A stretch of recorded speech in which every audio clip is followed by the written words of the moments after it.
ayollarga ta'zir ko'rsatib qo'l ko'targan, yoshlarga qo'l ko'targan endi O'zbekistonda yo ko'chib ketadi, yo majbur bo'ladi qonun asosida yashashga.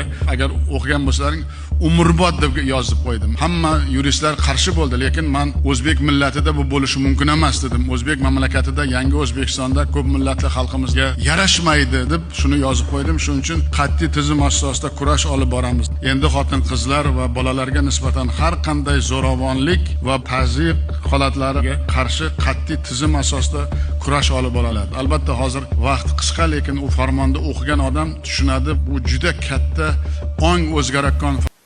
Men bu mavzuni ommaga olib chiqishdan oldin juda ko'p o'ylanganman. To'g'risi qo'rqqanman. Er-xotinning munosabati bu juda nozik masalada. Biz o'zimizni fikrlarimizni, ya'ni payg'ambarimiz alayhissalom oilaga qanday munosabatda bo'lganligini gapiramiz. Bizi o'zbek xalqimiz mana shu mavzuga juda chanqoq xalq hisoblanadi. Chunki men o'zim o'zbekman, O'zbekistonda yashaganman, o'zbeklarni hamma tabaqasini tushunaman.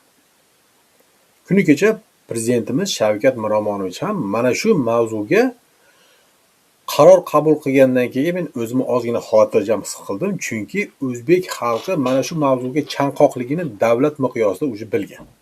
Prezidentimiz mana shu qarorni bekardan bekarga qabul qilgani yo'q. Chunki u inson ham tushunib yetganda xalq uchun mana shu qaror kerak.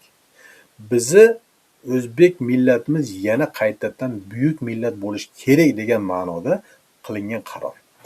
Ayrim blogerlar mana shu qaror chiqishiga orqasidan yana o'zlarini negativ, o'zlarini saviyasini pastligi bilan shunday roliklar qilyaptiki, bo'ldi, endi biz xotinga qul bo'ldik. Xotin nima desa shu bo'ladi. Biza o'rnimiz qolmadi.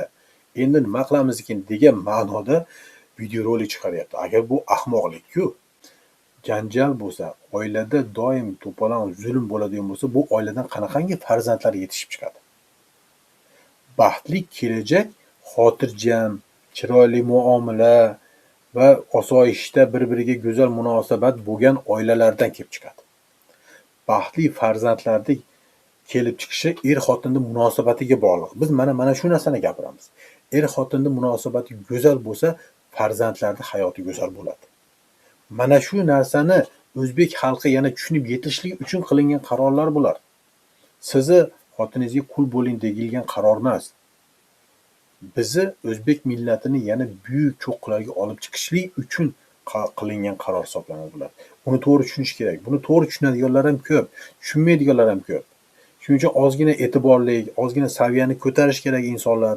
Doim shu ketmon chopib yoki bo'lmasa boshqalarga qul bo'lib chet davlatlarda ishlab yurish kerak emas. Insonlar ko'proq bilimni olish kerak. Hattoki hadis kitobini shunday ochsangiz, birinchi bobi ilm oling degan bobdan boshlanadi. Ilmda tagida juda ko'p narsa bor-da.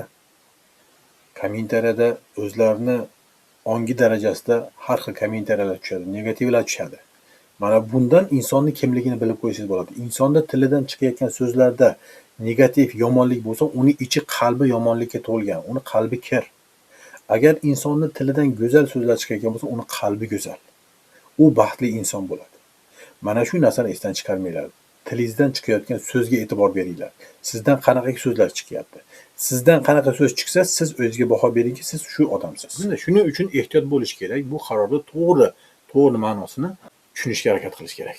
Sog' bo'ling, salomat bo'ling. Albatta do'stlaringizga yuboring. Bu narsalarda nima uchun, xalqqa qanday foyda borligini bilishlari uchun.